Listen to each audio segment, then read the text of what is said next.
أعوذ بالله من الشيطان الرجيم بسم الله الرحمن الرحيم. Enggak, saya tetap tegak. Nanti kalau dah tak tahan baru duduk. Kita periksa dulu satu-satu.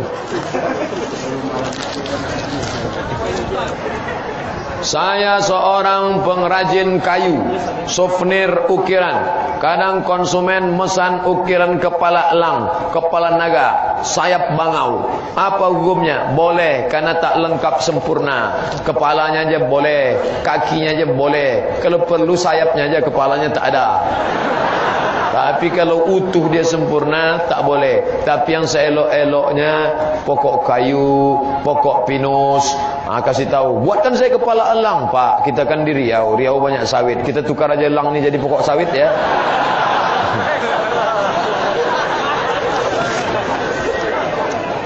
Apa hukumnya? Boleh jika hewan kurban lebih diberikan tetangga non-muslim? Boleh. Apa boleh hewan kurban non-muslim? Boleh. Mana dalilnya? Asma bertanya ke Nabi, Ummi qadimat wahya raghibatun, emakku non-muslim, dia mau datang ke rumah, boleh ku sambung silaturahim? Silakan. Boleh ku kasih dia makan daging sedekah? Silakan. Daging kurbannya bukan kurban wajib. Kurban wajib tak boleh. Kurban wajib tu kurban apa? Kurban nazar. Aku bernazar, ya Allah, kalau anakku lulus PNS aku berkurban, tapi kalau tak lulus sampai mati aku tak berkurban. Itu tak boleh. Kalau kurban sunat boleh. Syarat yang kedua, orang Islam sudah dapat semua. Ring satu dapat semua sudah. Jangan sampai yang Islam tiap hari minta daging tak dapat. Tiba-tiba dia cuma seminggu sekali, 3 kali tunjuk dapat. Tak adil kita. Saya ingin mendirikan pesantren di kampung. Mantap. Bapak ibu yang punya tanah kosong, yang punya duit banyak, buat pesantren, buat MDA, sampai mati akan mengalir pahalanya. Semoga niatnya tercapai. Amin. Telah jauh dari agama orang kampung saya itu Pak Ustaz, tapi ada kendala. Pasti lagunya ya dana, ya dana, ya dana, ya dana. Backing vokal di belakang, ya dana, la la la la la la. Latar belakang pendidik swasta dengan gaji biasa, tak masalah. Himpun orang-orang kaya. Yang penting transparan. Tulis dinding besar-besar. Duit masuk berapa, keluar berapa. Jangan nampak masuknya saja, keluar tak nampak-nampak. 3. Saya berdomisili di rantau, bukan di kampung. Tak perlu dipantau. Kan bisa laporan dari jauh, bisa streaming. Mohon pencerahan dan motivasi dari Pak Ustadz, juga doanya agar niat baik. Nanti di akhir majelis kita berdoa semua, semoga baik-baik, niat baik tercapai insyaallah. Terutama yang punya tanah buat sekolah, tak perlu berpikir pesantren ramai, muridnya 2000, tak perlu. Cukup buat 3 lokal, kelas 1, kelas 2, kelas 3. 30 orang, 30 orang, 30 orang. Bapak sudah menyelamatkan 90 anak duri. Bapak sekolahnya apa namanya? Nama sekolah saya Madrasah Ar-Rahman. Kenapa? Nama saya Abdurrahman. Ustaz, nama sekolah saya As-Somadiyah. Kenapa? Abdul Somad. Ibu, sekolah SMP IT Al-Hasanah. Kenapa? Nama saya Hasanah Pak Ustaz. Nama lengkapnya Rabbana atina fid dunya hasanah wa fil akhirati hasanah wa qina azabannar. Nama saya Mahmudi, SMP Mahmudiyah. Saya ingin melaksanakan ibadah haji ke tanah suci. Jadi saya mohon dengan sangat doanya ya Pak Ustaz. Nanti yang mau bangun sekolah, semoga sekolahnya tegak berdiri. Yang mau berangkat haji, semoga pergi haji. Yang belum nikah, semoga bisa nikah. Yang mau nikah sekali lagi, semoga mudah. Mana tahu istrinya meninggal. Ibu mau marah aja pula. Ini tak ada pertanyaan, tanda tangan aja. Oh, ada di sebelah. Nama saya Abdullah Musa Hakan dan lulus PNS. InsyaAllah semua yang menghalang-halangi antum, yang minta-minta sogok, kita doakan dia dapat hidayah. Kalau tak dapat hidayah, mati dia secepat-cepatnya.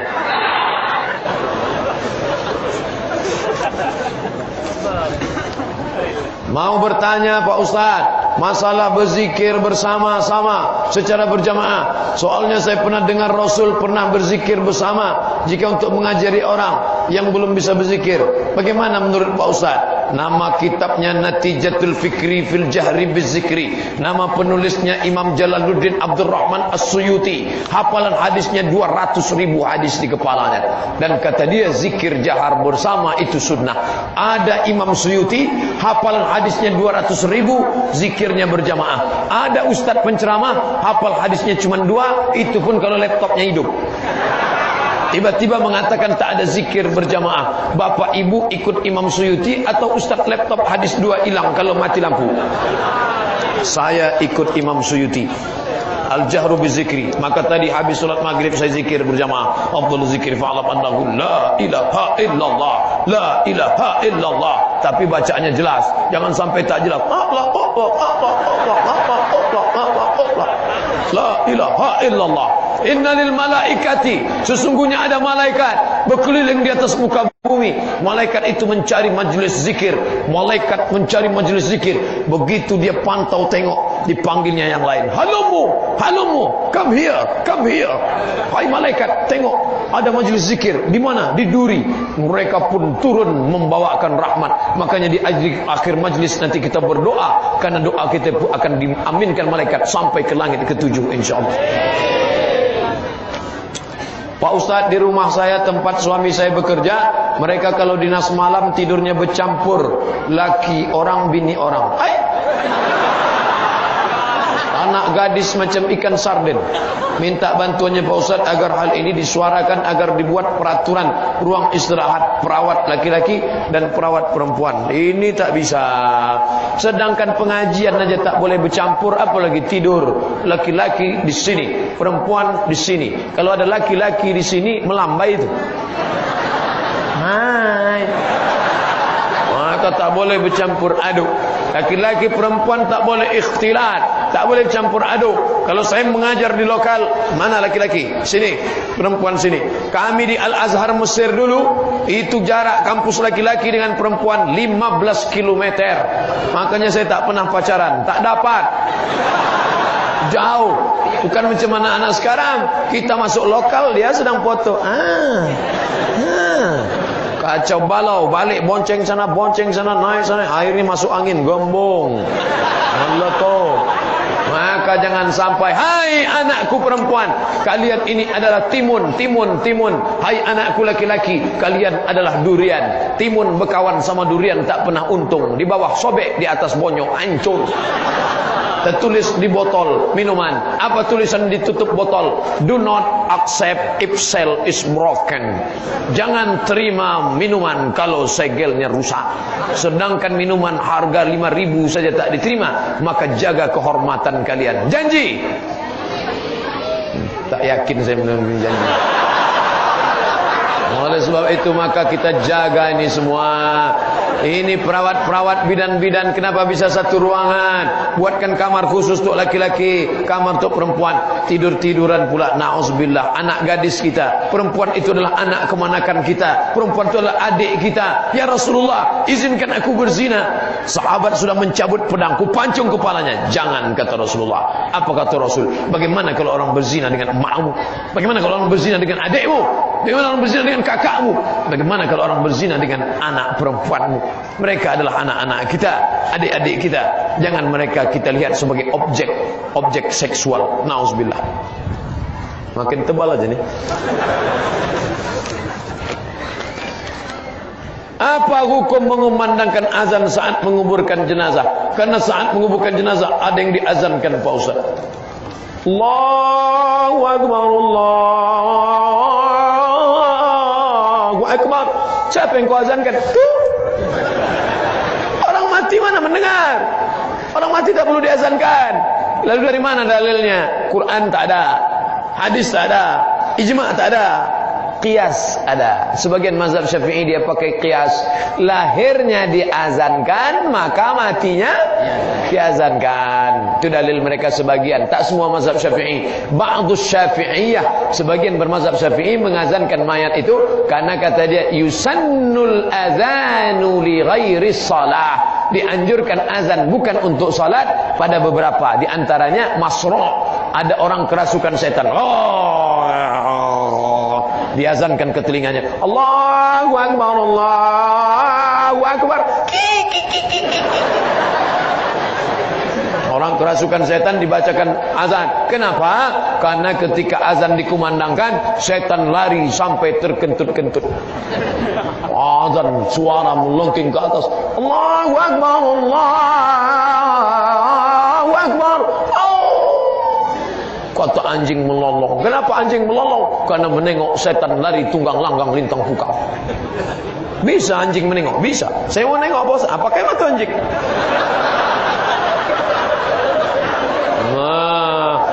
Ada beberapa tempat orang diazankan. Nah, itu dia. Makanya yang azan itu yang suaranya melengking. Sekarang yang azan yang tua-tua.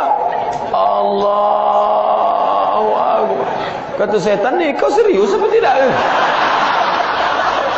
Aku kalau serius aku cabut, kata dia. Kalau tak serius geladi tak usahlah, kata dia. Pak Ustaz, saya mau minta doa pengantin baru, Pak Ustaz. Ya, mudah-mudahan kamu menjadi keluarga sakinah, mawaddah warahmah, insyaallah. Satu untuk selamanya, hanya kematian saja yang memisahkan kalian, insyaallah. Amin. Dan so sweet. Ustaz, apa itu lelaki dayus? Lelaki gayus makan pajak. Lelaki dayus, siapa dia? La yagharu ala maharimihi. Tak ada rasa cemburu kepada mahram. Bini keluar rumah, bang, adik pergi dulu ya, ada abang. Keluar rumah pakai rok setengah tiang, pakai baju ke kantor. You can see, kamu can bisa see, menengok. You can see, kau bisa menengok ketiak bini aku. Tak ada malunya sikit pun. Ini malam minggu, malam ahad, banyak anak-anak lajang yang sudah datang tadi ke rumah. Pak, saya bawa anak bapak sebentar ya. Tidak. Bentar aja pak, ke Kota Duri sebentar. Tidak, sekali tidak. Nanti kami belikan bapak bakso. Bawa lah. Sekali tidak. Mau bakso, mau mie ayam, mau capcay, mau cap gomeh, mau gongsi pacai. Tidak, ku katakan tidak. Datang bini dari dapur, kasihlah bang, awak dulu lebih parah dari ciliknya. Inilah yang merusak. Itu dayus namanya. Dayus. Alah, itu Ustaz Somad tuh pandai ceramah di Duri aja tuh. Kalau di Pekanbaru jangan-jangan anak lu hadisnya dibawa orang. Saya kasih tahu, anak saya satu-satunya semata wayang, namanya Mizyan Hazik, laki-laki. Alah, Ustaz Somad itu jangan-jangan adiknya tak pakai jilbab, jangan-jangan kakaknya pakai rok pendek. Saya kasih tahu, adik saya satu orang laki-laki namanya Jamaluddin. Insyaallah saya selamat dalam hal ini. Tapi istri saya masih perempuan. Saya mau nikah, tapi wanitanya masih SMP. Tunggulah.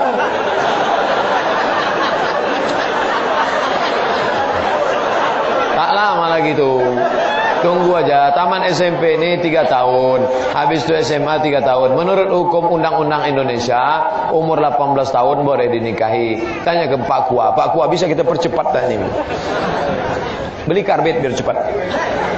Pak Ustaz, saya mau tanya, saya kerja di leasing finance. Apakah saya salah dalam dan riba Pak Ustaz? Riba. Duit dengan duit riba, anakku, adikku, saudaraku. Duit dengan duit riba. Jadi kalau gitu saya resign dari sana secepat-cepatnya. Tapi tak bisa Pak Ustaz, bini sedang hamil, rumah sedang ngontrak, motor belum selesai. Oke, kata saya Yusuf Qardawi, kau terus sampai kau cari dapat kerja yang lain. Kalau ulama Saudi Arabia tak ada tawar-menawar. Resign. Keluar. Apa saya makan? Terserah mau makan apa. Tapi kalau Syekh Qardawi enggak, kau kerja di situ sampai Allah berikan rezeki, mudah-mudahan Allah bukakan rezeki yang halal insyaallah. Amin.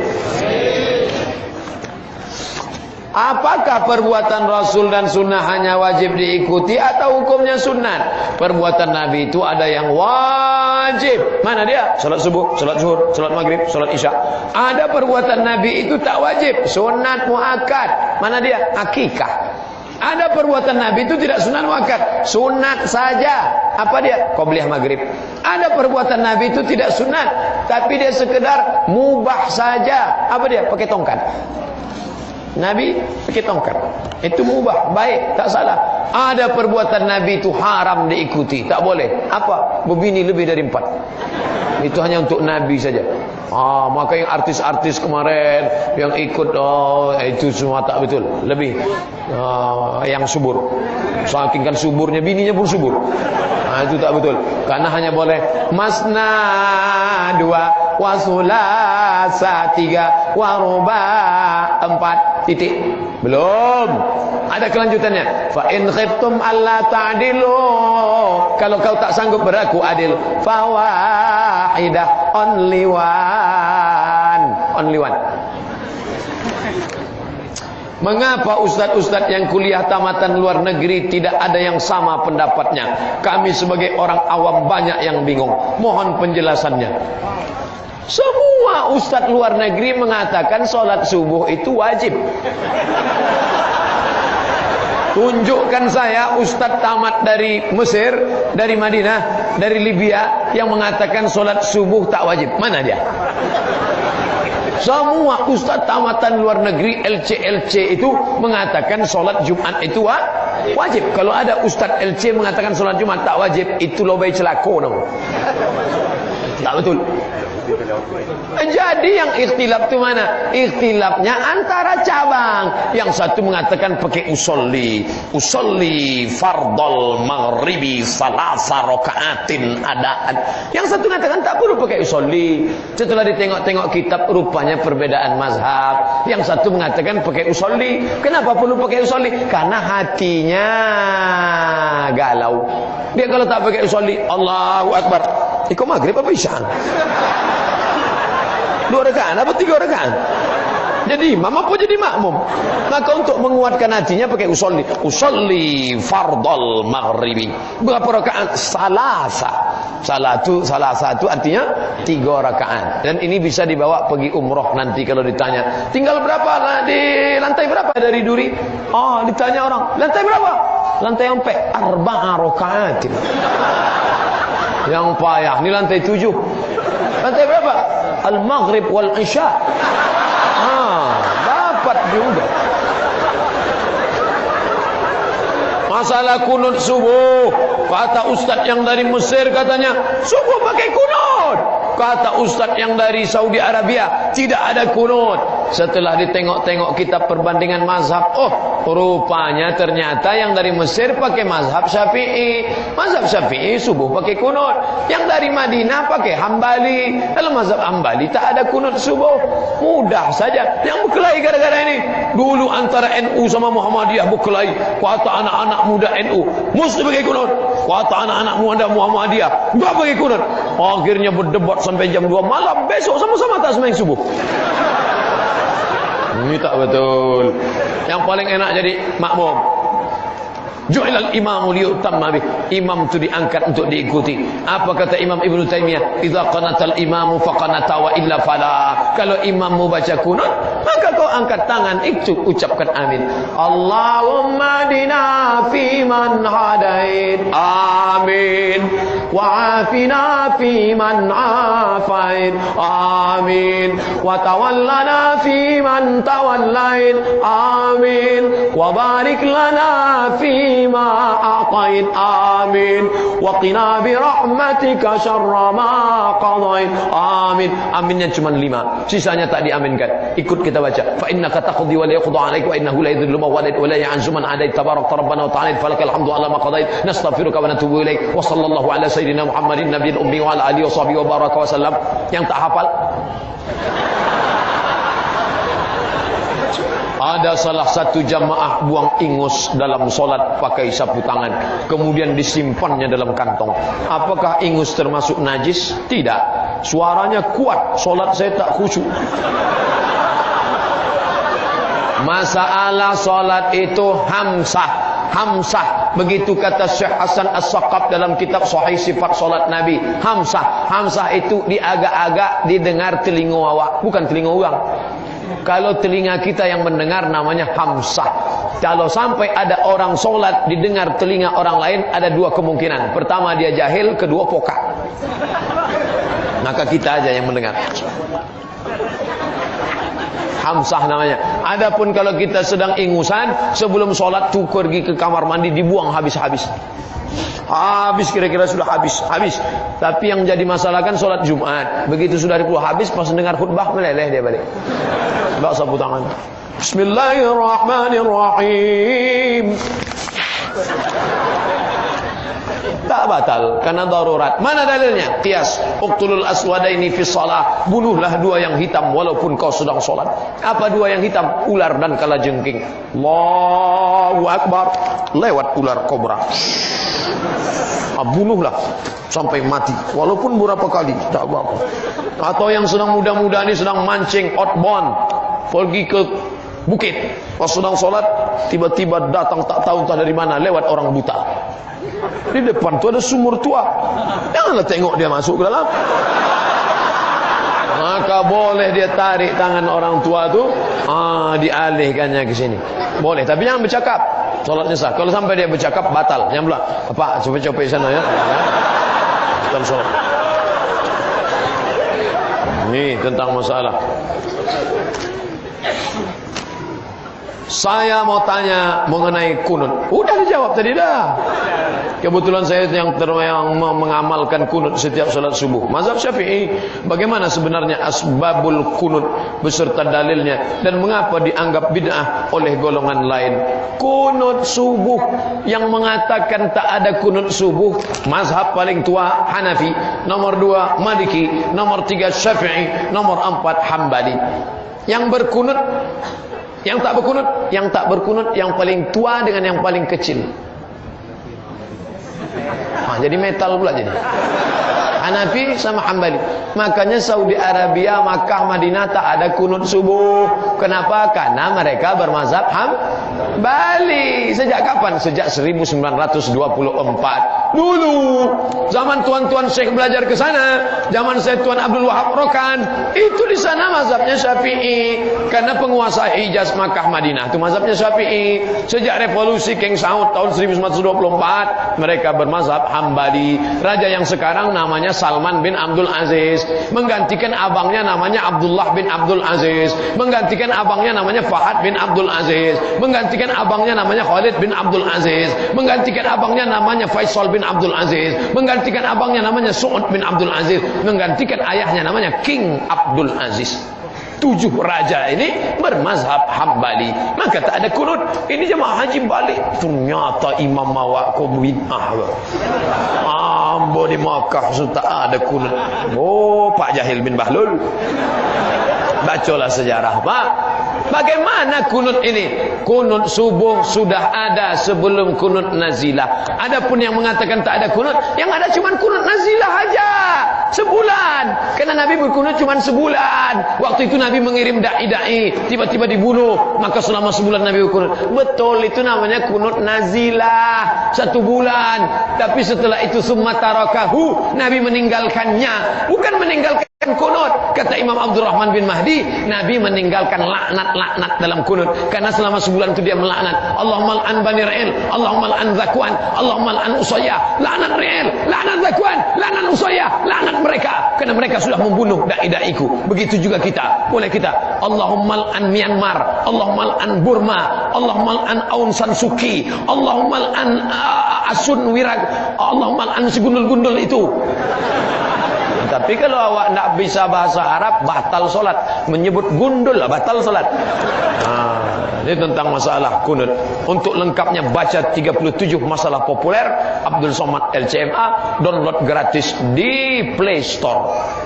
Setelah dapat, share kawan-kawan. Kalau tak dapat, beli paket 2 GB. Apa yang terkandung dalam doa kunut itu Pak Ustaz? Allahumma hdina fi man hadait, beri kami hidayah sebagaimana sudah kau beri pada mereka. Wa afina fi man afait, beri kami kesehatan, kebaikan sebagaimana kau beri kepada mereka. Wa tawallana fi man tawallait, beri kami kekuatan, kekuasaan sebagaimana sudah kau berikan kepada mereka. Wa qina bi rahmatika syarra ma qadait, jaga kami daripada takdir buruk andai sudah kau tetapkan untuk kami. Lalu setelah itu barulah tidak doa. Yang 5 itu kenapa di diaminkan karena doa, sisanya tak diaminkan karena sana puji-pujian. Fa innaka taqdi wa la yuqda 'alaik wa innahu la yadhillu man walait wa la ya'izzu man adait. Fa innaka taqdi wa la yuqda 'alaik. Kau yang menentukan tapi kau tidak mengikut ketentuan. Fa innaka zulma walait. Engkau yang mengagungkan manusia, kau tak pernah dijatuhkan. Engkau yang menghinakan manusia, kau tak pernah dihinakan. Maka tidak semua doa itu diaminkan. Maka saya heran kalau ada doa di kantor semua diaminkan. Ya Allah, pagi ini kami berkumpul di kantor Bapak Bupati. Amin. Sudah diaminkan. Bagaimana dengan makmum yang tidak ikut kunut di saat imam membaca kunut? Makmum jahil. Karena Imam Hambali pernah ditanya, "Hai Imam Hambali, ya, bagaimana aku ikut engkau? Aku tak kunut subuh," kata Imam Hambali. "Oke, mantap. Bagaimana kalau imamku Syafi'i? Sementara aku bermazhab Hambali." "Kalau imammu Syafi'i, kau angkat tanganmu, ucapkan amin." Begitu pesan Imam Hambali yang tak berkunut subuh. Angkat tangan. Sekarang banyak makmum melawan imam. Allahumma hadina fi man hadait, enggak mau. Wa afina fi man afait, kau ajalah. Ju'ilal imamu liyu'tamma bih. Imam diangkat untuk diikuti, bukan untuk dilawan. Kalau mau melawan imam, itu namanya kudeta tak berdarah. Bagaimana cara kita memantapkan dan meyakinkan hati kita untuk menikah dan meyakini bahwa seorang itu adalah jodoh kita? Dulu saya sebelum nikah, saya tanya sama orang nikah, "Mbak, ya, bagaimana dulu Bapak yakin bahwa itu istri Bapak?" Kata dia, "Ustaz Somad, kalau kita mau tahu bahwa dia jodoh kita, ketika kita tengok dia bergetar hati kita." Saya praktekkanlah. Asal nampak saya perempuan bergetar. Berarti tak betul cakap Bapak. Tanya yang satu lagi, "Bang, ya, bagaimana kita tahu dia jodoh kita?" "Nanti pas kita istikharah, nampak berbayang-bayang dia." Yalah, saya cobalah istikharah. 3 datang. Kalau kalian sudah mampu, umur sudah cukup, tapi ternyata kalian nikah apa tak nikah? Nikah apa tak nikah? Nikah apa tak nikah? Kalian sedang diganggu jin. Jin perempuan. Makanya di ruqyah, baca telinga sebelah kanan. Allahu la ilaha illa huwal hayyul qayyum. La ta'khudhuhu sinatun wa la naum. Larilah jin itu tunggang langgang. Tapi kadang jin itu tak mau lari, karena yang membacakan itu pun ulahnya lebih parah dari jin. Wah, akhirnya jin itu pun masuk ke tawa dia. "Masa hantu ngusir hantu?" kata dia. Maka perbaiki akhlak kalian. Jangan pacaran-pacaran. Tak ada tuh. Balik dari sini, buang nomornya, langsung close chat, buang, close chat, buang semua. Dari FB buang, foto-fotonya bakar semua. Kenang-kenangan, cincin yang dia kasih gelang, campakkan semua. Kalau emas, jual. Duitnya serahkan untuk pembangunan semen, semen. Mengalir pahalanya insyaAllah. Itu, adapun buanglah mantan pada tempatnya. Jangan lagi. Balik dari sini, hijrah. Besok pagi langsung, Adinda, abang sudah hijrah. Jangan lagi ada hubungan di antara kita. Sampai masanya nanti, kalau kita berjodoh, jodoh takkan kemana. Begitu. Habis itu sudah nampak contoh, nikahlah. Balik dari pengajian ni, alhamdulillah Pak Ustaz, saya ketemunya kemarin pas pengajian. Betapa indahnya. Kenapa kau bisa dapat dia? Hilang sendal saya. Rupanya dia yang pakai. Sendalku itu, oh sendal abang ya? Iya. Akhirnya kan enak kita cerita sama anak. Ya, ayah jumpa mak dulu gimana? Waktu kami sama-sama pengajian yang ceramah Ustaz Abdul Somad, waktu itu mati lampu, hilang sendal ayah. Ini ndak, ayah jumpa sama dia gimana? Entah ditangkap hansip kami kemarin. Tak enak betul ceritanya. Berikan nasihat Ustaz untuk yang insyaAllah akan menikah.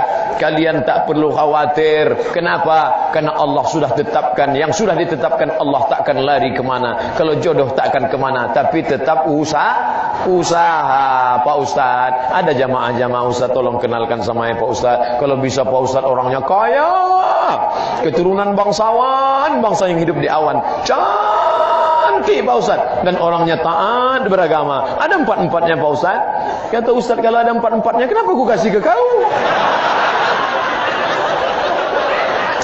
Man talaba akhan bila aibin baqiya bila akhin. Siapa yang mencari kawan yang tak bercacat seumur hidup tak berkawan. Siapa yang mencari laki yang tak bercacat seumur hidup tak berlaki. Siapa yang mencari bini tak bercacat seumur hidup akan sendiri. Menikah bukan mencari kesempurnaan, tapi menutupi kekurangan. Adinda, aku tahu kau penuh dengan kekurangan, tapi abang pun juga jauh daripada kesempurnaan. Sudikah engkau menemani aku sampai malaikat maut menanti kita? Kata si dia, iyalah bang, tapi jangan susah-susah, betul aku tak tahan. Apa yang sebaiknya dilakukan wanita yang sudah berumur 27 tahun lebih untuk mendapatkan jodoh? Apakah harus menunggu atau minta dicarikan? Usaha. Tapi janganlah pula sampai dibuat di koran mencari pria. Janganlah. Ada pakcik, ada makcik, boleh menawarkan orang baik-baik, boleh. Ustaz Somad, ingat dulu waktu saya baru pulang dari Mesir. Ustaz, besok datang ke rumah kami ya. Iyalah. Sangka mau datang ngobrol. Begitu duduk, keluarlah anak gadis bawa air.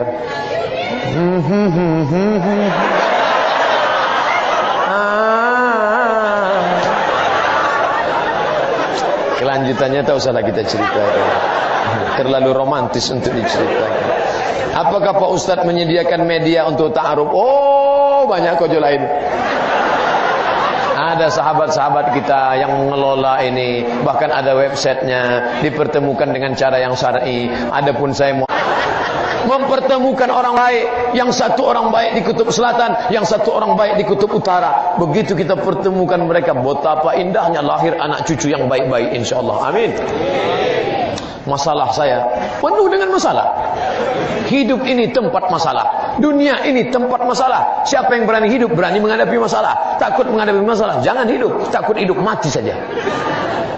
Masalah saya Pak Ustaz sangat gelap. Iyalah, habis mati lampu. Setiap hari saya mencuri uang hasil jualan orang. Bahkan pernah menemani teman saya yang mencuri kotak impak. Semua total yang dicuri tak terhitung lagi. Gimana cara saya menunasinya Pak Ustaz? Hitung harga tertinggi berapa, setelah dapat engkau nanti berapa, lalu di convert dengan harga emas. Setelah itu kau bayarkanlah, serahkan ke lembaga yang dinikmati orang banyak, masjid. Setelah hitung-hitung mencuri mulai tahun berapa? Mulai tahun 80-an Pak Ustaz. 90, 2000, 2001, gantilah berapa, langsung serahkan kemari. Pak, ini saya serahkan. Duit apa nih? Jangan usah tanya-tanya, ambil aja lah Pak. Begitu caranya. Ustaz, apa kiat-kiat supaya bisa menjadi pendakwah seperti Pak Ustaz? Saya baru ceramah tahun 2008. Umur saya 31 tahun. Sebelum itu tak pernah ceramah. Dr. Mustafa Umar, dia masuk TV. Muat TV itu Pak Ustaz, muat besar TV. Jadi saya datang ke rumah dia. Assalamualaikum Ustaz Dr. Mustafa Umar. Waalaikumsalam. Aku baru balik dari Maroko nih Pak Ustaz. Ya, dibawanya lah saya ke TVRI Riau Kepri di dekat Danau Buatan. Saya disuruh menjadi pembawa acara. Assalamualaikum warahmatullahi wabarakatuh. Saudara pemirsa Riau TV di seluruh penjuru Nusantara, marilah kita dengarkan tafsir Al-Ma'rifah yang akan disampaikan oleh Dr. Mustafa Umar. Dah habis itu Dr. Mustafa Umar. Saya baru datang lagi pas mau penutupan. Kira-kira udah mau azan maghrib, baru datang lagi saya. Demikianlah tafsir yang saya. Selamat berbuka puasa. Assalamualaikum warahmatullahi wabarakatuh. Itu aja kerja saya.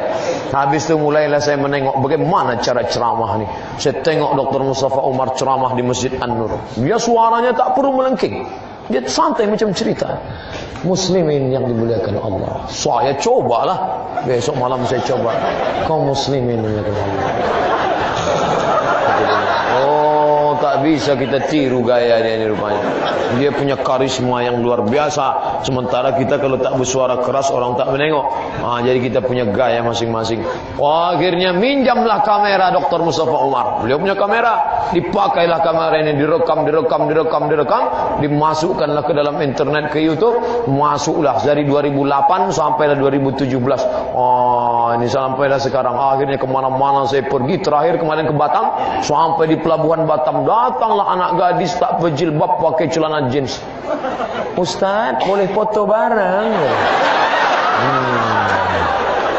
Lari saya tunggang langgang. Takut saya.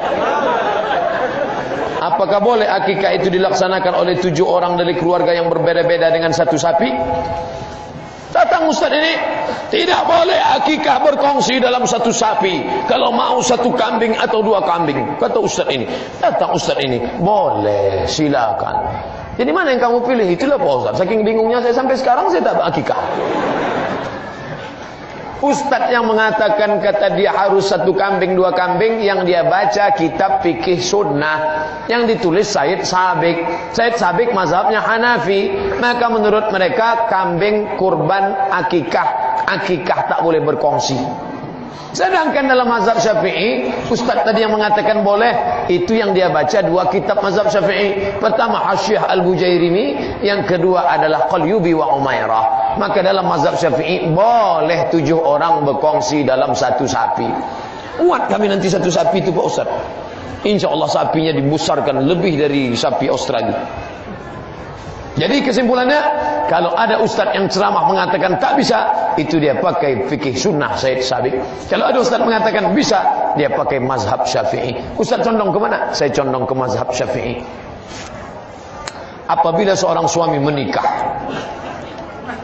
mana bisa suami menikah kemudian tanpa sebab menghilang, tak memberikan nafkah, zahir dan batin, apakah sudah masuk talak 3? Tidak masuk gigi berapapun sebelum kopling dia pijat. Karena talak itu mesti jatuh, dia katakan aku talak engkau 1, masuk gigi 1. Aku talak engkau 2, gigi 2. Yang langsung talak 3 itu metik. Dia ada giginya, talak 1, talak 2, talak 3. Maka ibu jangan khawatir kalau ditinggalkan suami yang model begini. Nasib ibu tak baik nikah sama Fir'aun, tak apa-apa. Karena laki-laki ini semua sudah diikat dengan syarat ta'liq. Kalau saya meninggalkan istri saya 3 bulan lamanya berturut-turut tanpa memberikan nafkah zahir dan batin, lalu istri saya pergi ke pengadilan agama, lalu kemudian membayar 10.000 iwat, lalu hakim menjatuhkan talak 1, maka jatuhlah talak 1 kepadanya. Banyak anak-anak gadis waktu suaminya baca syarat ta'liq dia tak dengar. Kenapa dia tak dengar? Asik berfoto. Maka dengarkan syarat ta'liq itu baik-baik. Boleh paham? Semoga dalam keadaan sehat walafiat Pak Ustaz. Amin. Dipanjangkan umur. Amin. Yang ingin saya tanyakan, kenapa solat Jumat ada azan 2 kali dan ada azan sekali? Saya belum paham Pak Ustaz. Zaman Nabi Muhammad azan sekali. Nabi naik ke atas mimbar, langsung muazin azan. Ketika zaman Utsman bin Affan, maka pasar Madinah luas, jam dinding tak ada. Kalau dibuat azan sekali banyak orang tinggal, maka dibuat azan 2 kali. Sedangkan di Maroko, saya tinggal di Maroko 2 tahun, azannya 3 kali. Ada orang duri sekarang sedang di Maroko, coba tanya, betul tak cakap Ustaz Abdul Somad azan 3 kali? 3 kali dibuat. Jadi kalau ada di tempat kita kelahi antara 1 dan 2, buat 3 biar tak berkelahi. Bagaimana hukum makmum pada imam yang tak baca basmalah Fatihahnya? Solat kita sah apa tak sah? Bismillah dalam Fatihah hukumnya 3. Yang pertama mazhab Syafi'i. Dengar baik-baik. Bismillahirrahmanirrahim. Alhamdulillahi rabbil alamin. Arrahmanirrahim. Mazhab Syafi'i. Yang kedua mazhab Hambali dan mazhab Hanafi. Bismillahnya tak kedengaran, sir saja. Namanya bismillah silent. Alhamdulillahi rabbil alamin. Arrahmanirrahim. Maliki yaumiddin. Yang ketiga mazhab Maliki, Maroko. Saya tinggal 2 tahun di mazhab Maliki, tak pakai bismillah sama sekali. Allahu Akbar. Alhamdulillahi rabbil alamin. Tapi tadi waktu saya imam maghrib, apa saya bawa mazhab Maliki kemari? Tidak. Kenapa Ustaz tak bawa mazhab Maliki? Karena saya tahu orang duri ini bermazhab Syafi'i. Tak boleh saya bawa mazhab yang bertentangan dengan mazhab tempatan. Makanya ketika Syekh Abdul Rahman Sudais, Imam Masjidil Haram, datang ke Jakarta, diminta jadi imam di Istiqlal. dia baca mazhab Syafi'i. Kenapa? Karena dia tahu Jakarta bermazhab Syafi'i. Itu namanya adab ikhtilaf. Jangan kita dulu. Saya ceramah di Masjid Muhammadiyah 2 tahun. 2 tahun saya ceramah di Masjid Muhammadiyah, tapi tak pernah sekalipun saya mau jadi imam. Asal disuruh jadi imam. Karena saya tak mau merusak. Saya hanya menyampaikan hadis. Saya tahu tu Masjid Muhammadiyah pakai majlis tarjih, mereka bismillahnya sir. Saya tak mau merusak. Tapi masjid yang sudah pakai jahar, tetap jahar. Tak usah permasalahkan. Ini yang buat saya malas ke masjid ni Pak Ustaz. Yang ini mengatakan sini jahar terus, saya di rumah aja. Ini tak betul. Berapa lebar jarak antara kaki saat berdiri solat? Karena sering kita tengok orang solat posisi kaki sangat lebar sehingga sab habis untuk dia saja.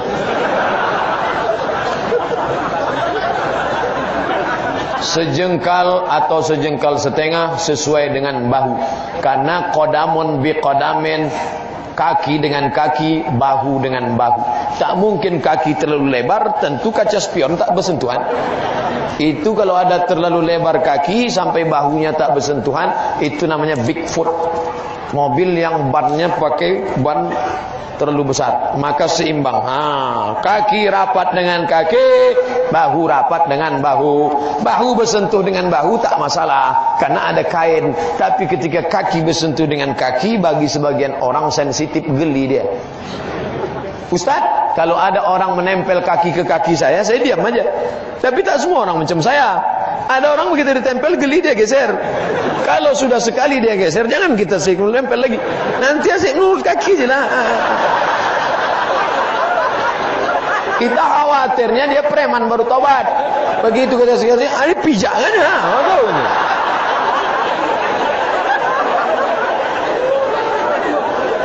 Apa hukum bertawasul?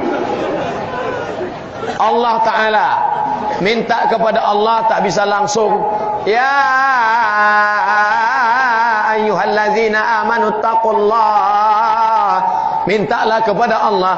Wabtaghu ilaihil wasilah. Bertawassul. Maka bertawassul yang paling elok, bertawassul dengan amal soleh. Ya Allah, berkat aku bersedekah 2-3 sak semen tadi malam, mudahkanlah jodohku ya Allah. Bagus. Ya Allah, berkat aku bersedekah kemarin keramik 2 kotak, luluskanlah anakku PNS ya Allah. Bagus. Itu namanya bertawassul dengan amal soleh. Level kedua, bertawassul dengan Nabi Muhammad sallallahu alaihi wasallam. Allahumma inni atawassulu ilaika bijahi Nabi Muhammad. Ya Allah, aku bertawassul kepada Engkau dengan barokat kemuliaan Nabi Muhammad. Yang ketiga, bertawassul dengan ulama. Ya Allah, aku bertawassul dengan Engkau barokat kemuliaan Syekh Abdul Qadir Al-Jailani. Bukan dengan jasadnya, dia sudah meninggal, tapi dengan kedudukan dia, karena dia salah satu dari wali Allah. Syekh Imam Nawawi meninggal tahun 676, ahli hadis, ahli fikih mazhab Syafi'i, mengakui kewalian Syekh Abdul Qadir Al-Jailani.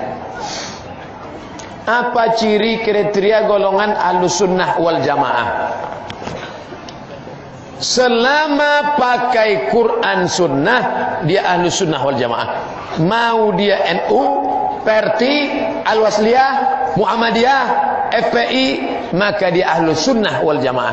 Yang bukan Ahlussunnah itu siapa? Syiah, Khawarij, Mu'tazilah, fitnah khalqil Quran, Murji'ah. Ini bukan Ahlussunnah wal Jamaah. Kita ni semua Ahlussunnah wal Jamaah. Jangan diklaim-klaim hanya kami yang Ahlussunnah wal Jamaah, kalian bukan Ahlussunnah wal Jamaah. Maka Ahlussunnah wal Jamaah itu akidahnya Asy'ari Maturidi, fikihnya Hanafi Maliki Syafi'i Hambali, sedangkan tasawufnya Junaid Baghdadi dan Abu Hamid Al-Ghazali. Ini yang dirumuskan oleh Al-Azhar, tempat kami belajar dulu. Siapa itu Ahlussunnah wal Jamaah? Akidahnya Asy'ari Maturidi, fikihnya Hanafi Maliki Syafi'i Hambali, sedangkan tasawufnya Junaid Al-Baghdadi dan Abu Hamid Al-Ghazali. Bagaimana menurut pendapat Ustaz? Apakah orang tua Nabi masuk golongan ahli surga atau ahli neraka? Jelas-jelas dalam Quran, wa ma kunna mu'azzibina hatta nab'atsa rasula. Kami tidak akan memasukkan orang ke neraka kalau Rasul belum datang. Abdullah meninggal sesudah Rasul datang atau sebelum? Sebelum. Walamma tamma min hamlihi syahrani ala ashuril aqwalil marwiyah, ketika umur kandungannya 2 bulan dalam perut emaknya, tufiya bil Madinatil Munawwarati, meninggallah ayahnya di Madinah, abuhu bapaknya Abdullah. Allah, itulah yang dibaca waktu Barzanji itu, makcik. Saya seorang PNS di Duri, mantap. Saya mengagungkan SK saya untuk bank konvensional, tak mantap. Apa hukumnya Pak Ustaz? Riba. Ustaz mengatakan riba ini kan karena Ustaz tak punya SK PNS. Saya PNS. Ada SK Ustaz? Ada. Di mana? Di rumah saya lah. Pernah Ustaz pakai untuk pinjam duit? Tak pernah. Kalau gitu Ustaz bodoh. Saya memang Ustaz bodoh. Sedangkan dana yang saya pinjam untuk menyekolahkan anak saya, Pak Ustaz. Kalau ada orang-orang kaya di Duri ini, datangilah dia. Pak, anakku mau sekolah, biayanya tinggi. Kalau sudah tak ada sama sekali, lebih baik sekolah yang kualitasnya tak terlalu mahal, tapi dengan yang halal. Tak ada gunanya pakai duit riba. Berhentilah riba. 5 azab Allah untuk orang riba. Yang pertama, bangkit dari kubur kama yatakhabbatuhu syaitanu minal mas. Bangkit dari kubur macam orang kerasukan setan. Bahasa awak tersapu. 2, nanti kalau dia makan riba lalu kena lidahnya, lidah yang makan riba diharamkan, Allah kabul doanya. Allahumma hdina fi man hadait. Doa kau tak diterima karena lidah kau makan riba. Lidah yang dipakai makan riba dipakai berdoa tak bisa, kecuali lidahnya 2, satu untuk makan, satu untuk doa. 3, masuk makanan riba ke mulut, berubah menjadi darah menyembur dari jantung naik ke otak. Bapak Ibu hafal ayatnya, nasiyatin kazibatin khati'ah. Ubun-ubun makan haram, otak kotor, jangan suap anak makan riba. 4, darah daging tumbuh dari yang haram, fannaru aulabi, tempatnya api neraka. Yang 5, duit riba dibawa ke Makkah. Labbaik Allahumma labbaik, labbaik la syarika laka labbaik, innal hamda wan ni'mata lak wal mulka la syarika lak. Apa kata malaikat? La labbaik wala sa'daik. Kau tak dapat haji mabrur. Kenapa? Karena kau berangkat pakai duit riba, menangis di pintu Ka'bah. Labbaik Allahumma.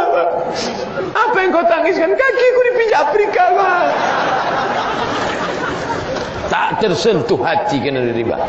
Apa jaminan umat Nabi Muhammad sampai abad 1500? Apakah ada hadisnya? Tidak ada. Bedakan antara dalil paling tinggi ayat, di bawah ayat hadis, di bawah hadis ijma', di bawah ijma' qiyas. Adapun yang berceramah katanya umur dunia sampai 1500, itu ijtihad ulama. Kalau bertentangan dengan Quran tak bisa dipakai. Tapi banyak orang yang tobat gara-gara itu, mantap. Saya tobat setelah mendengar ceramah Ustaz Zulkifli M. Ali, katanya dunia ini mau kiamat. Sejak itu berhenti saya mabuk pakai narkoba. Mantap, tak salah. Tapi meyakini bahwa dunia akan kiamat tahun sekian, maka tak ada dalil dari Quran dan Sunnah. Apa hukum wanita sedang haid membaca Quran yang ada di HP gadget? Boleh atau tidak Pak Ustaz? Sepakat ompek mazhab Hanafi, Maliki, Syafi'i, Hambali, perempuan yang sedang haid tak boleh baca Quran. Tapi ada 2 pendapat membolehkan. Pertama, perempuan yang hafal Quran mengulangi hafalan. Ngulangi hafalan dalam hati. Kebetulan istri bapak hafal Quran. Bapak tengok dia diam aja. Nah, itu dia sedang ngulang hafalan. Tapi kalau istri bapak tak hafal Quran, diam aja, hati-hati.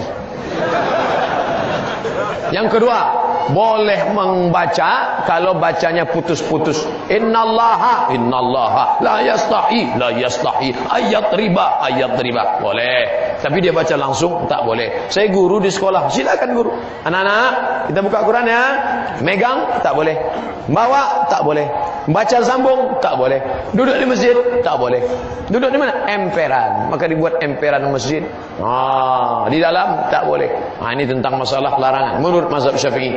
Tanpa harus berwuduk terlebih dulu Pak Ustaz? Enggak, karena di dalam gadget. Di masjid saya sudah berdiri solat Jumat. Alhamdulillah, masyarakatnya 150 kakak. Tak salah, tapi yang hadir sholat Jumat kurang dari 40, bermasalah. Karena dalam mazhab Syafi'i tak bisa kalau kurang 40. Apa harus menutup Jumatan digabung dengan masjid lain Pak Ustaz? Maka bangkitkan, galakkan sholat Jumat. Man tarakal Jum'ata salasa maratin ta'awunan. Siapa yang meninggalkan sholat Jumat 3 kali karena sepele, taba'allahu ala qalbih, Allah mengunci pintu hatinya. Atau bertahan dengan jemaah yang kurang, jangan bertahan, tambah lagi. Tambah, gabungkan antara 2 Jumat. Aslinya dalam mazhab Syafi'i, satu kampung itu 1 Jumat saja. Aslinya, tak baik banyak-banyak Jumat. Ustaz, apa hukumnya perempuan yang posting fotonya di Facebook? Katanya setiap dilihat laki-laki, orang amalan perilakunya adalah dosa. Tengok dulu pakaiannya gimana. Pakaiannya menutup aurat, tidak sempit, posenya ramai-ramai. Saking ramainya macam semut. Tak nampak, ya tak apa-apa. Ini dia sendiri, ditengokkannya kemolekan tubuhnya. Foto itu dinikmati orang lain. Ada orang-orang lain yang tak seberuntung suami dia. Menengok bini orang meniti air liu, menengok bini awak meniti air matu. Oleh sebab itu jangan kalian posting. Tadi sore baru saya kasih tahu ibu-ibu, Bu, bagusnya gambar ibu dengan suami dan anak. Nampak? Ada istrinya, ada suaminya, ada anaknya. Begitu ditengok orang, ada singa mengawasnya.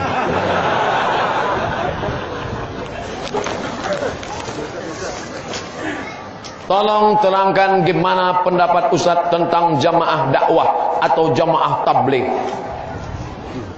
Di India tak bisa ceramah begini di India.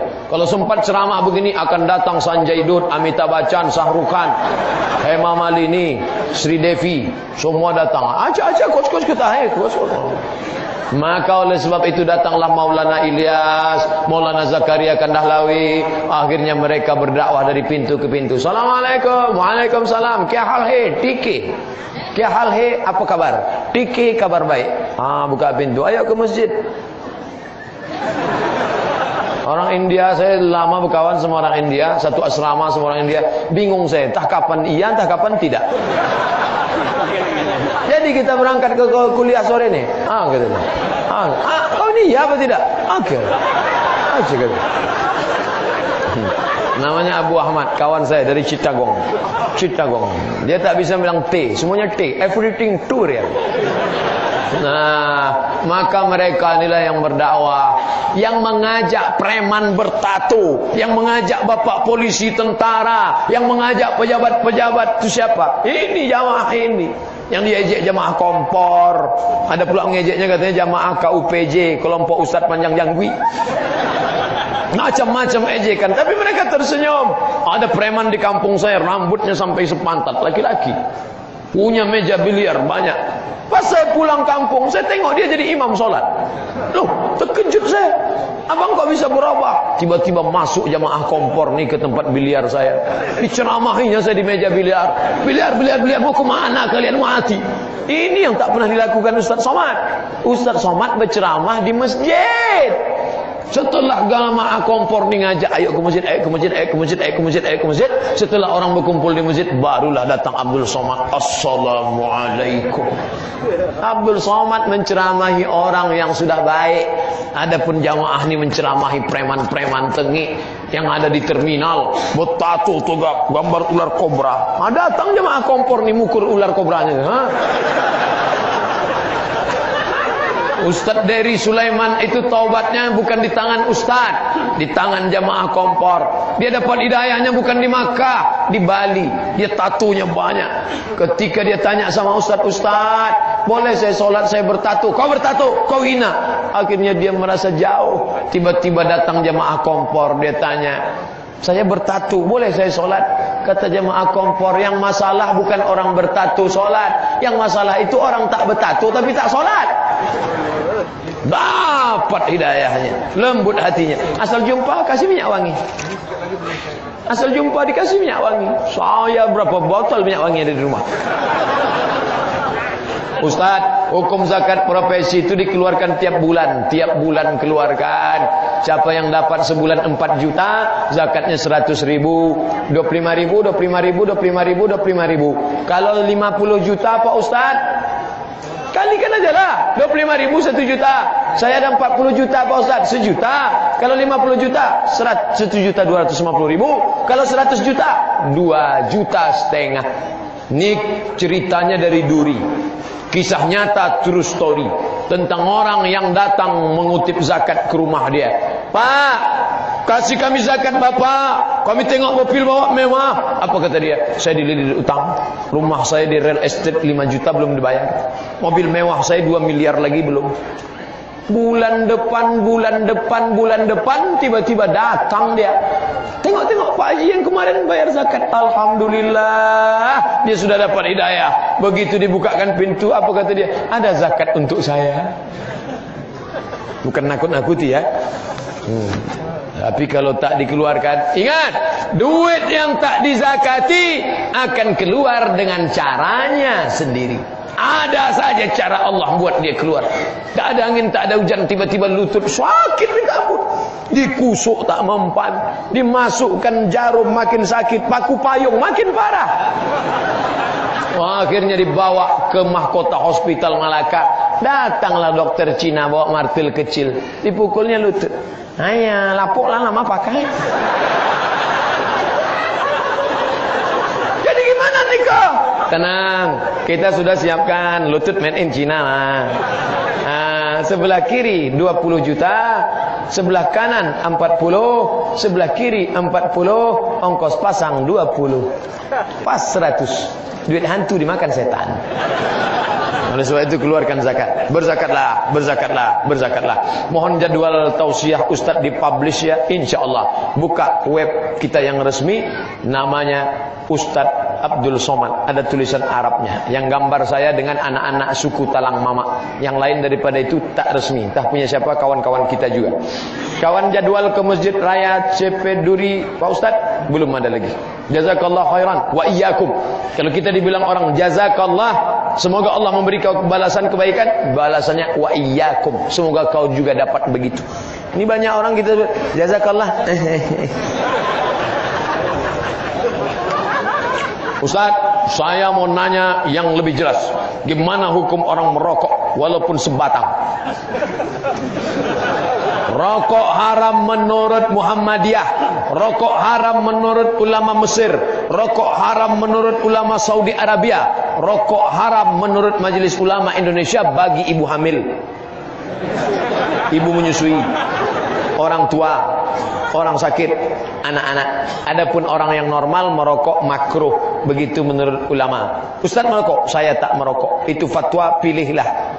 Karena Quran tak ada menyebut secara eksplisit, maka ulama berijtihad, lain kepala, lain ijtihadnya. Ketua Majelis Ulama Indonesia Kota Dumai, namanya Ustaz Lukman Syarif, Kiai Haji Lukman Syarif. Ceritanya begini, agak panjang sedikit. Siap mendengar? Iya.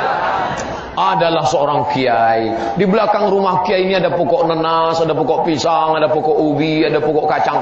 Tapi ada juga pokok tembakau.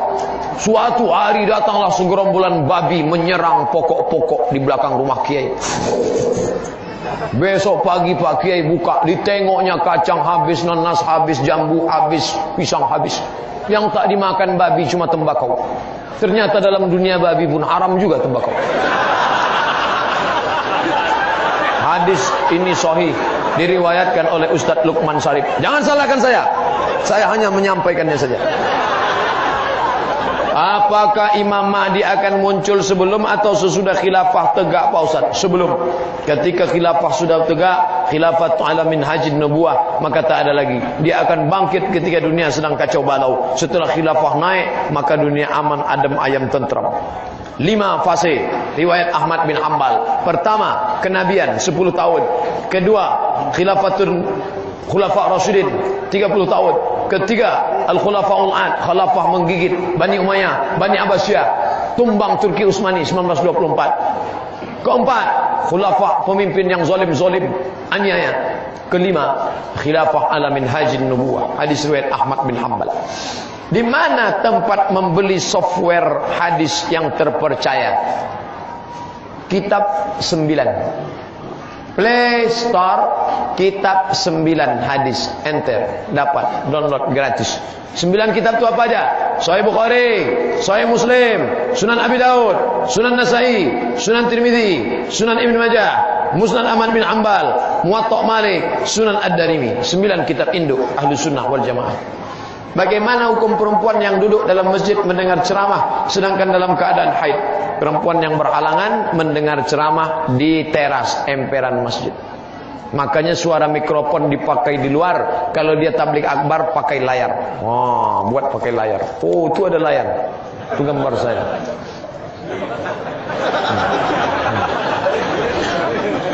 Ustaz, katanya Presiden Erdogan mengirim pasukannya untuk menangkap biksu Wiratu. Apakah dia sudah almarhum sekarang? Belum saya dapat kabar sampai sekarang. Tapi Bapak Ibu tetap berdoa. Yang pandai dalam sembahyang, Allahumma la'an aswiratu, laknat aswiratu ya Allah. Allahumma la'an aswiratu. Yang tak bisa dalam solat, di luar solat, ya Allah, laknat aswiratu, laknat aswiratu, laknat aswiratu. Terus minta kepada Allah SWT. Doa silahul mu'min, doa silah senjata orang mu'min. Mohon jelaskan tentang jamaah tabligh. Sudah lewat. Apa hukum sunat bagi perempuan?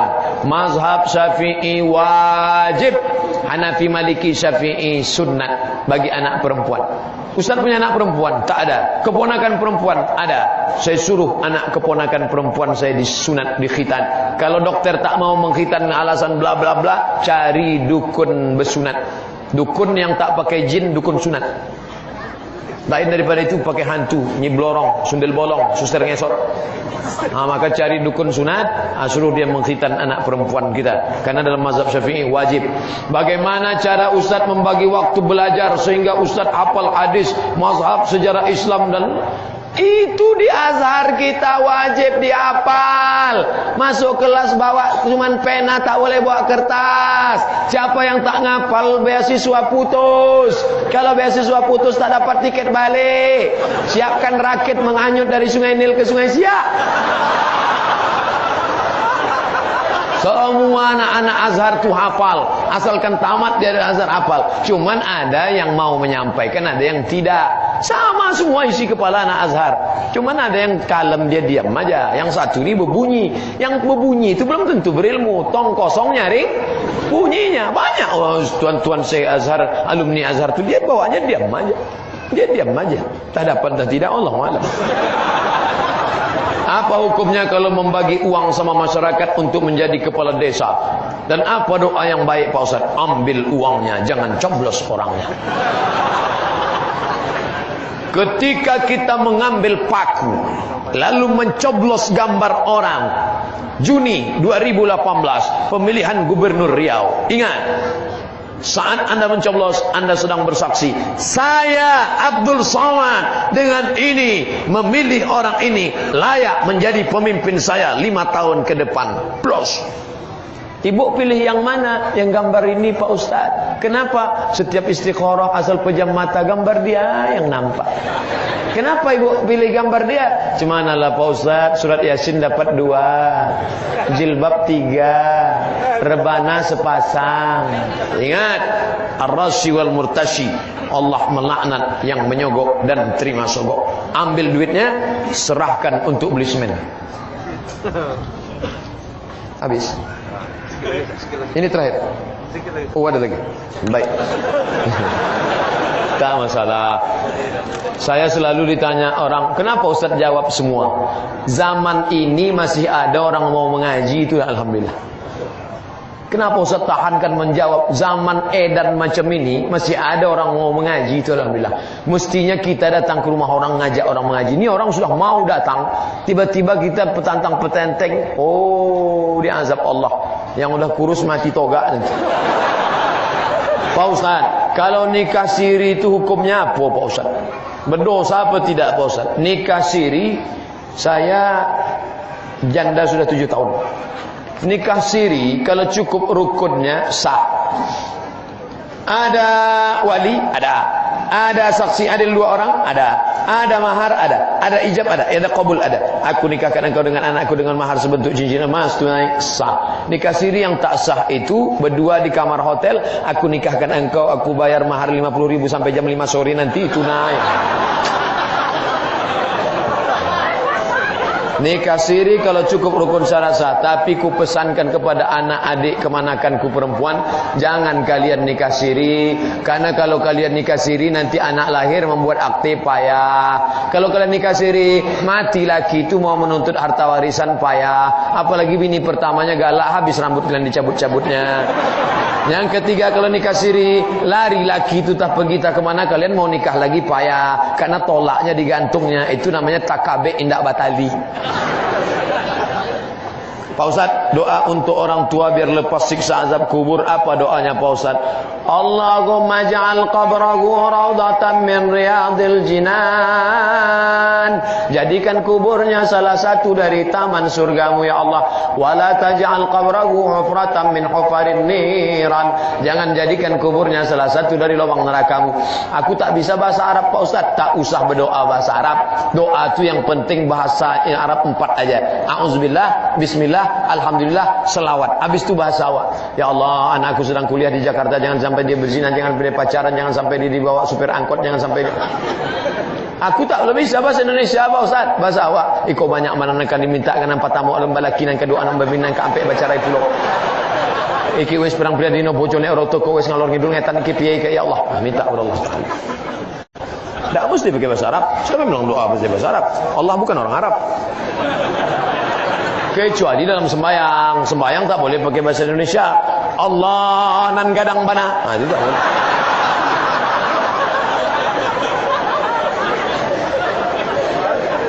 Ustadznya asal usulnya dari mana? Saya campuran antara Melayu Delhi dengan Melayu Pelalawan. Saya ini masih Melayu. Saya ini orang Melayu. Melayu Delhi dan Melayu Pelalawan.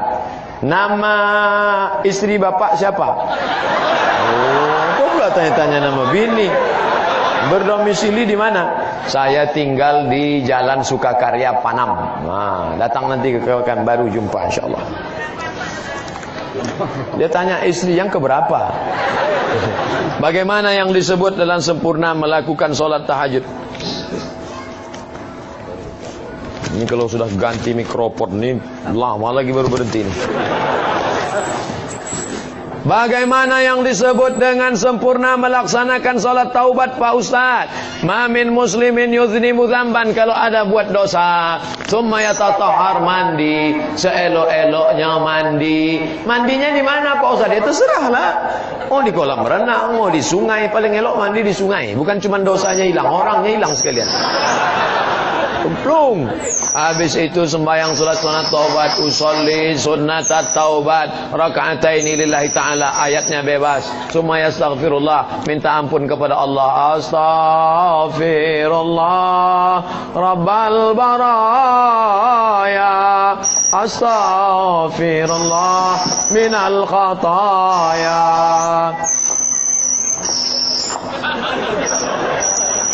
Diberikan taubat tahajud. Haruskah kita berzikir dan doa dulu baru melanjutkan sholat tahajud?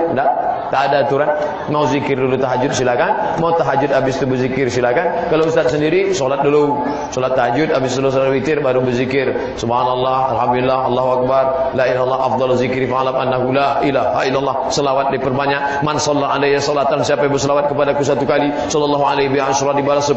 Wa hutan anhu asyra sayyi'at, dihapuskan 10 dosa. Wa rufi'a lahu asyra darajat, dinaikkan 10 tingkat derajat. Banyak-banyak berselawat kepada Nabi sallallahu alaihi wasallam. Pak Ustaz, ibu saya tidak merestui hubungan saya dengan seorang wanita yang ingin saya jadikan istri. Karena jenjang pendidikan saya jauh lebih tinggi daripada dia. Ibu saya memiliki sifat gengsi. Apa yang harus saya lakukan Pak Ustaz? Jangan emak kita itu kita ceramahi. Jangan balik dari sini panggil, mak sini sebentar. Assalamualaikum warahmatullahi wabarakatuh. Wahai emakku, jangan kau tengok jabatannya, jangan kau tengok sukunya, jangan kau tengok sekolahnya. Manusia semuanya dari Adam dan Adam dari tanah. Apa kata mak? Lucu ente sekarang. Maka carilah orang lain yang agak-agak cakapnya didengar emak kita. Emak kita itu kan manusia. Kecuali emak kita transformer. Kira-kira emak ini siapa cakap yang paling didengarnya? Oh, emak saya itu yang didengar cakapnya nenek mama, yang didulukan selangkah, ditinggikan seranting, batangnya sampai bersanda, daunnya sampai benau, akarnya sampai baselo. datanglah nenek mamak menasihati dia. Oh lah anak kemanakan niko, jangan bla bla bla bla bla. Nah, siapa? Tokoh adat Melayu. Panggilkan dia. Orang Batak, halak kita sesudena. Panggil dia, mengasih nasihat. Masuk insyaAllah. Siapa ustaz favorit dia? Oh, dia selalu mendengar pengajian Dr. Mustafa Umar. Ustaz Mustafa Umar menasihati dia. Bawakan dia ke rumahnya. InsyaAllah, kalau jodoh takkan kemana. Kalau Allah lunakkan hatinya, menikah. Ada cara lain. Apa dah? Mati dia. Bisa saja. Tapi melawan orang tua jangan. Saya sengaja tak ada pacaran-pacaran. Dari dulu saya tak pacaran. Saya takut kalau saya pacaran, saya jatuh cinta sama dia, tiba-tiba mak tak setuju. Maka saya lebihkan dulu. Suruh dia datang ke rumah. Dia mau nikah sama saya? Iya. Jumpakan sama mak saya. Mak ketua fit and proper test. Saya bangga dengan preman-preman bertato tegap, tapi dia lemah mengemudikan maknya. Apa tulisan tatunya? I love Ahmad Den. Ini gayap tentang penteng guru silat sama bini takut. Saya dari Rohil. Oh jauh. Dari Rokan Hilir. Masya Allah. Apa hukumnya jika orang kafir mendonor darah kepada muslim? Fatwa mufti Mesir boleh. Donor darah Ong Tai Kim, Raja Guguk, boleh pakai darah dia. Masuk darah dia ke dalam darah kita, bekas babi segala macam. Dah, babinya itu sudah berubah menjadi darah. Jangan sanggup babi pula masuk ke dalam. Begitu fatwa dari ulama Mesir. Istri bapak saya dua-duanya sudah meninggal. Warisan dari emak saya, bapak itu sudah ada sebelum anak dari istri kedua lahir. Apakah anak dari istri kedua itu mendapat warisan? Yang meninggal ini siapa? Itu dulu. Yang meninggal ayah. Kalau ayah meninggal, maka harta ayah ini dibagi kepada istri. Istri dapat berapa? 1/8 karena ada anak. Maka istri dapat 1/8 dibagi 2. Harta 1 miliar, 1 M. Istri dapat berapa? 125 juta, 1/8. Karena dia berdua, 125 bagi 2.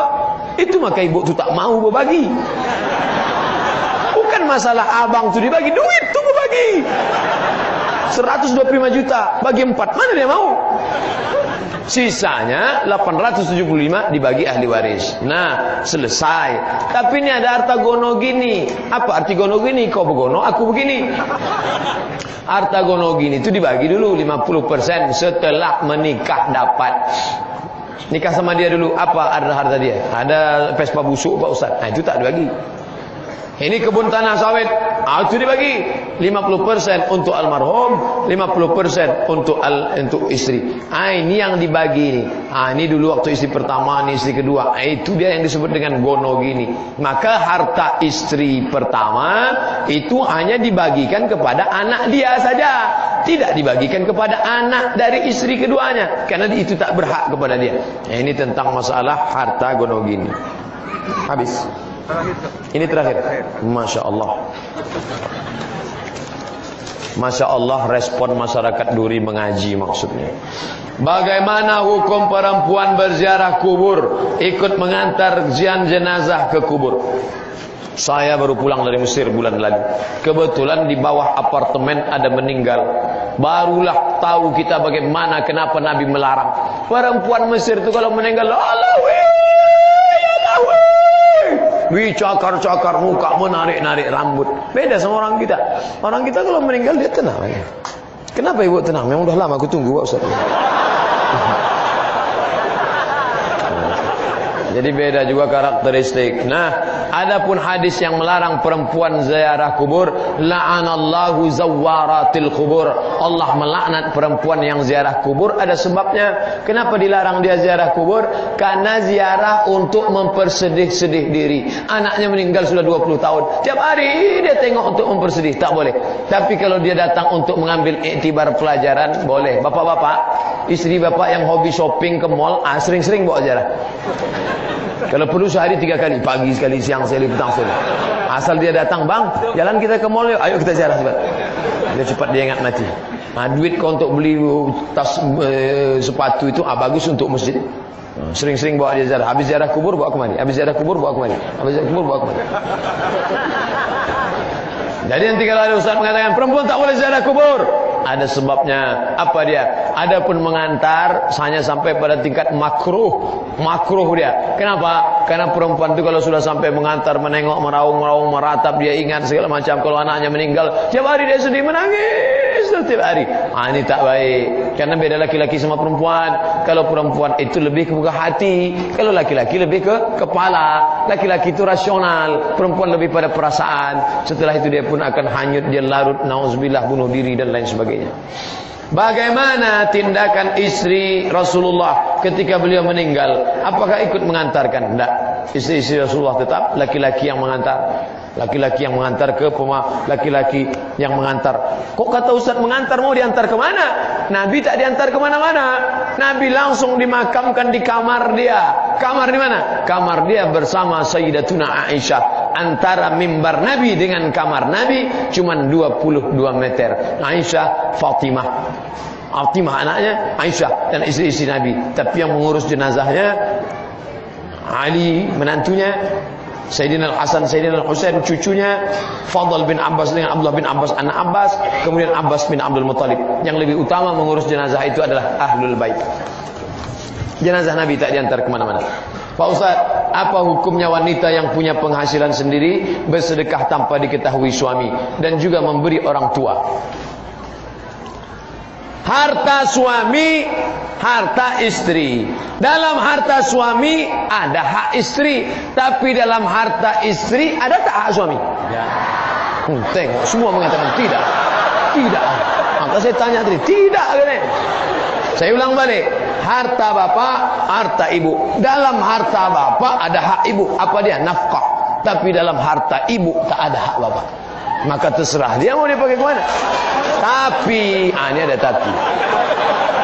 Sebagai orang muslimah yang beradab, sopan santun, tata krama, suami mesti sadar diri. Istriku bercakap ini bukan dia minta izin, tapi dia menghormati aku. Bang, kebun sawit aku yang sejauh mata memandang itu, dengan kebun karet dan gajiku ini mau kuserahkan ke keluarga, ada yang mau dibantu. Nah, kalian tinggal mengatakan bukan dia mau minta izin. Justru istri yang kaya tadi boleh berzakat ke suami. Dapat suami susah, bini kaya raya. Bang, ini zakat untuk bulan ini. Tapi jangan abang macam-macam. Kalau macam-macam, tengoklah. Tentu kalau sudah cinta tak begitu bahasanya. Itu bahasa orang marah itu.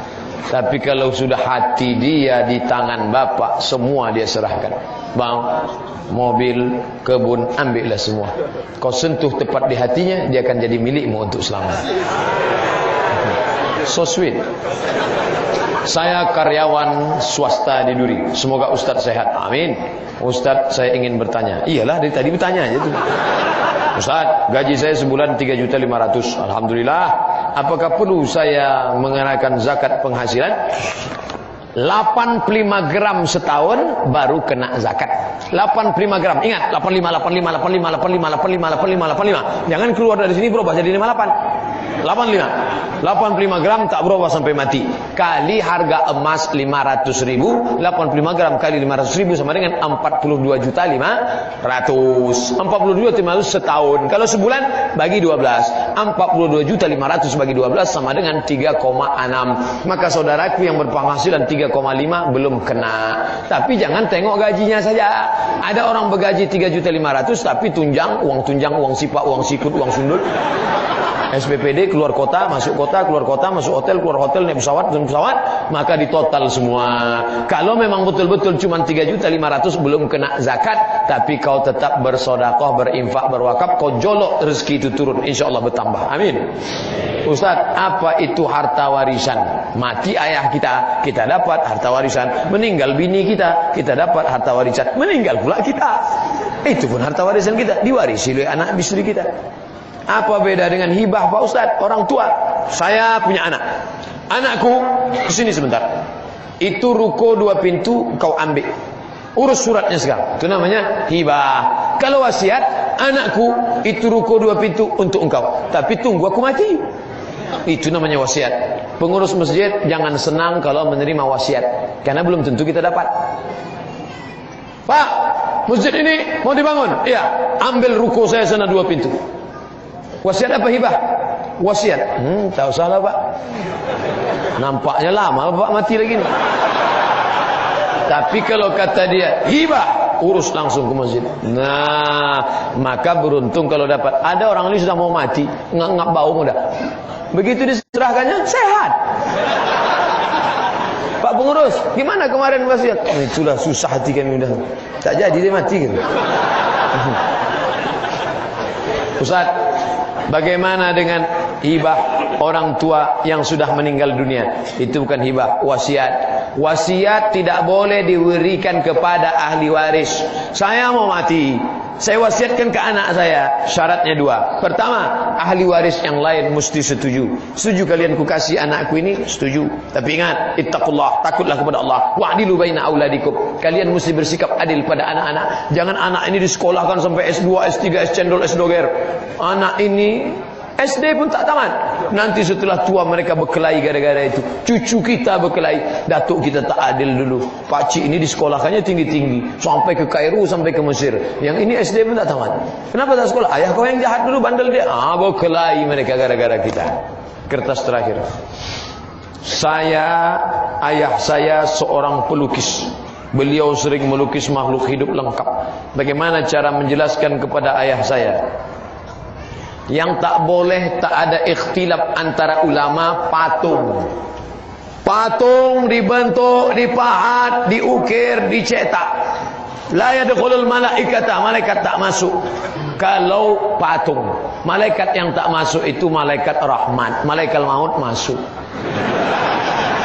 Adapun yang tidak dalam bentuk patung, gambar, illa riqman fi thawbin, kecuali gambar di atas kain, maka ikhtilaf. Yang satu mengatakan lukisan pun tak boleh, yang satu mengatakan kalau lukisan di kertas, di kampas tak apa-apa. Tapi kalau mau selamat, ya ayah tetap melukis, tapi yang ayah lukis gambar masjid, melukis gambar tak bernyawa, pokok kayu, gambar hutan Riau, gambar kelapa sawit, gambar karet. Banyak kita alihkan ke sana. Adapun foto, maka Syekh Yusuf Qardawi mengutip pendapat Syekh Bahyat Al-Muti'i, Syekh Ali Jum'ah Mufti Mesir mengutip pendapat Syekh Bahyat Al-Muti'i, maka foto tak ada larangan, kecuali posenya yang macam-macam. Jangan dipajang foto bini kita 30 tahun yang lalu tak berjilbab di ruang tamu. Nanti orang menengok, cantik juga bini kau ya gitu. Itu yang dapat saya sampaikan. Terima kasih segala perhatian. Mohon maaf segala kesilapan. Ala hadhihi niyyah wa kullu niyatin salihah. Untuk semua kebaikan. Yang akan menikah dimudahkan rezekinya. Yang keluar daripada riba dilapangkan Allah pekerjaannya. Yang dalam keadaan sakit diangkat Allah penyakitnya. Yang dalam keadaan tua renta diberikan Allah kesehatan, kelapangan hati. Ala hadhihi niyyah wa kullu niyatin salihah. Al-Fatihah. A'udzu billahi minasy syaithanir rajim. Bismillahirrahmanirrahim. Alhamdulillahi rabbil alamin. Arrahmanir rahim. Maliki yaumiddin. Iyyaka na'budu wa iyyaka nasta'in. Ihdinas siratal mustaqim. Siratal ladzina an'amta 'alaihim ghairil maghdubi 'alaihim waladdallin.